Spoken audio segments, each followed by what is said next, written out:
আসাম প্রদেশ কংগ্রেস কমিটির সভাপতি ভূপেন বরার উদ্যোগে শুরু হয়েছে প্রাঙ্গণে প্রাঙ্গণে কংগ্রেস নামের কার্যসূচি। আজ দ্বিতীয় দিনে এই কার্যসূচি নিয়ে পাথারকান্দি বিধানসভা কেন্দ্রের ওএনজিসি কলোনিস্থিত প্রতাপ সিনহার বাড়িতে উপস্থিত হন সভাপতি ভূপেন কুমার বরা।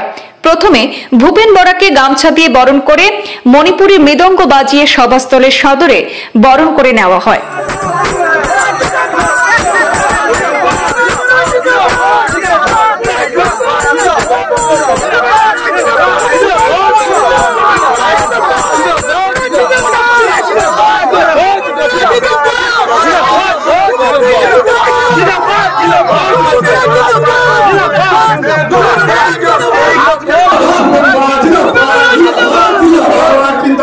এই সভায় বক্তব্য রাখতে গিয়ে আগামী পঞ্চায়েত নির্বাচনে তা দখল করতে দলীয় কর্মীদের মজবুত হয়ে মাঠে নামার আহ্বান করেন তিনি। দীর্ঘ বক্তব্য রাখেন এবং দলের ভিত মজবুত করতে পরামর্শ দিয়েছেন কর্মী সমর্থকদের। এই কর্মসূচি শেষে সাংবাদিকদের সঙ্গে কথা বলতে গিয়ে সাংসদ রকিবুল হোসেনকে দলবদ্ধ আক্রমণের ঘটনা নিয়ে তিনি তীব্র প্রতিক্রিয়া ব্যক্ত করেছেন। বিশ্বকর্মা ডাঙৰীয়া গৃহ বিভাগৰ দায়িত্বত আছে। অলপ দিনৰ আগতে চতিয়া থানাৰ সন্মুখত মোকো কি ধৰণে আক্ৰমণ কৰিছিলে গোটেই অসমৰ ৰাইজে দেখিছিল। আজিলৈকে কোনো ব্যৱস্থা নহ'ল।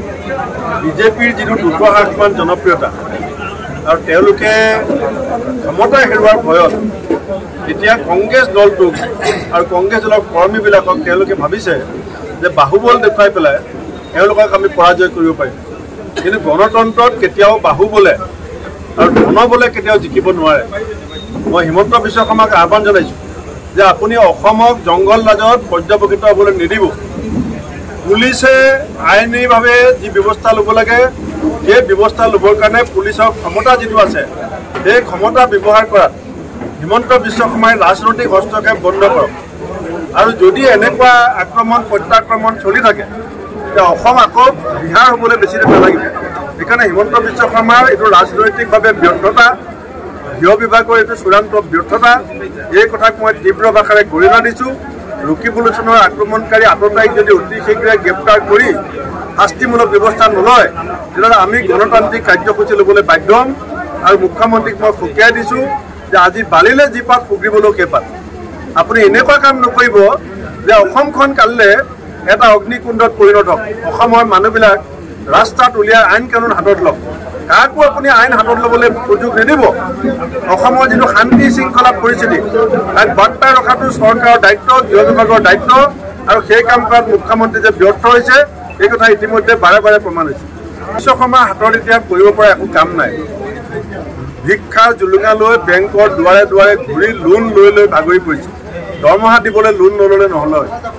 এতিয়া দৰমহা লোন লৈ দিব লাগে, হিতাধিকাৰী লোন লৈ দিব লাগে। চৰকাৰ চলাব নোৱাৰে, গৃহ বিভাগৰ ওপৰত নিয়ন্ত্ৰণ নাই। গতিকে ইছ্যু ডাইভাৰ্ট কৰিবৰ কাৰণে, ৰাইজৰ মনোযোগটো বেলেগ ফালে দিবৰ কাৰণে কংগ্ৰেছ নেতাবিলাকৰ এজনৰ পাছত এজন আক্ৰমণৰ লক্ষ্য কৰি লৈছে। এই কথা অসমৰ ৰাইজে চাই আছে। আৰু এনেকুৱা অটপালি 89 চনত অসম গণ পৰিষদে কৰিছিলে আৰু তাৰ পৰিণতি এজিপিয়ে ভুগিলে। এতিয়া বিজেপিৰ সেই একেটা উৎপাদ হৈছে। বিজেপিও অহা সময়ত তার পরিণতি ভুগিব 2026। এই প্রোগ্রামটার নামটা হলো উঠানে উঠানে কংগ্রেস। শুধু বরাকের জন্য নাম উঠানে উঠানে কংগ্রেস বলা হয়েছে এবং আপার আসামে লোয়ার আসামে এই নাম দেওয়া হয়েছে চুতালে চুতালে কংগ্রেস। উদ্দেশ্য একটাই, যারা বঞ্চিত মানুষ 10 বছর ধরে এই সরকার আমলে যেগুলো বঞ্চিত এবং যারা ভুক্তভোগী বিভিন্ন দিক থেকে শুধু অরুণোদয় নাম দিয়ে তারপরে গ্যাসের দাম 1200 টাকা, চাউলের দাম 80 টাকা, ডালের দাম 150 টাকা, তেলের দাম 100 টাকা, ডিজেলের দাম 100 টাকা, বহুত কিছু মানুষের আজকে জড়িত বিভিন্ন দিক দিয়ে। বিশেষ মিডিল ক্লাস, ভারতবর্ষের 70% মানুষ কিন্তু মিডিল ক্লাস। আজকে মিডিল ক্লাসের মানুষ বেতন বাড়ছে 100 টাকা, কিন্তু সবজির দাম, চাউলের দাম, আটার দাম এগুলো বাড়ছে ডবল থেকে বেশি। এইগুলো নিয়ে আমরা সমস্ত আসামে একটা আমরা স্কিম হাতে নিয়েছি যার নাম উঠানে উঠানে কংগ্রেস, চুতালে চুতালে কংগ্রেস। এর পরিপ্রেক্ষিতে আমাদের বরাক সফর আমাদের রাজ্যিক সভাপতি ভূপেন বরা মহাশয়ের, উনি বরাকের 7টা সমষ্টিতে এই কার্যসূচি হাতে রেখেছেন। তার মধ্যে প্রথমে রামকৃষ্ণনগর, আর তারপর আজকে কথা হয়েছে আমার বাড়িতে করলাম, যেটা উঠান বলে আমরা সেই উঠানেতে করলাম। এই প্রোগ্রামে আজকে আমরা পাতাকান্দির বিভিন্ন জিপি থেকে প্রায় 15 থেকে 20 জন জয়েন করেছে এবং আগামীতে আমরা জয়েন্ট কার্যসূচি হাতে নেব। আপাতত আমরা আজকের দিনে খুশি হয়ে 15-20 জন হিন্দু ধর্মাবলম্বী মানুষ, কিন্তু সবচেয়ে বড় কথা যে কথা নিয়ে ব্যঙ্গ করে থাকে তারা ভাবে যে হিন্দু মানে ওরা, কিন্তু সেইটা ভুল প্রমাণিত হচ্ছে আজকে সবাই। এবং আজকে হিন্দু ধর্মাবলম্বী 15 থেকে 20 জন মানুষ জয়েন করেছে ভারতীয় জাতীয় কংগ্রেসের আদর্শে অনুপ্রাণিত হয়ে, এবং তাদেরকে আমরা দলের গভীরভাবে স্বাগতম করেছি। এবং আগামীতে আমরা ওনাদের বক্তব্য থাকবো তৎসঙ্গে ভারতীয় জাতীয় কংগ্রেস আগামীতে ঘরে ঘরে গিয়ে কাজ করবো, এবং যাহাতে সব বেশি আমরা সুযোগ করতে পারি। টিকিটের নাম সিলেক্ট হয়নি, জাস্ট ভূপেন বরা মহাশয় বলেছেন দৌড়ঝাঁপ করছেন, সিলেক্টের নাম হয়নি এখানে। যে আমি শুনতে পাচ্ছি দৌড়ঝাঁপ করছেন এই যে 2-3 জনের নাম, তার মধ্যে আমি থাকতে পারি, রামু থাকতে পারি, সামু থাকতে, এটা ওনার কথা, কিন্তু দলের শেষ কথা দলে যা দেবে তাকে মানে দেখতে হবে। এবং সবচেয়ে বড় কথা পাতাকান্দির মানুষই ঠিক করবে। উনিও বলেছেন যে দল টিকিট দেবে না, টিকিট দেবে পাতাকান্দি আম জনতায় যাকে ভালো পায়, যার সময়ের সঙ্গে তাকে সুখে দুঃখের সাথে দিদি সংগঠনের সঙ্গে কাজ করে ওনাকেই টিকিট দেবে, দল টিকিট দেবে না, দল পাতাকান্দি মানুষই দেবে।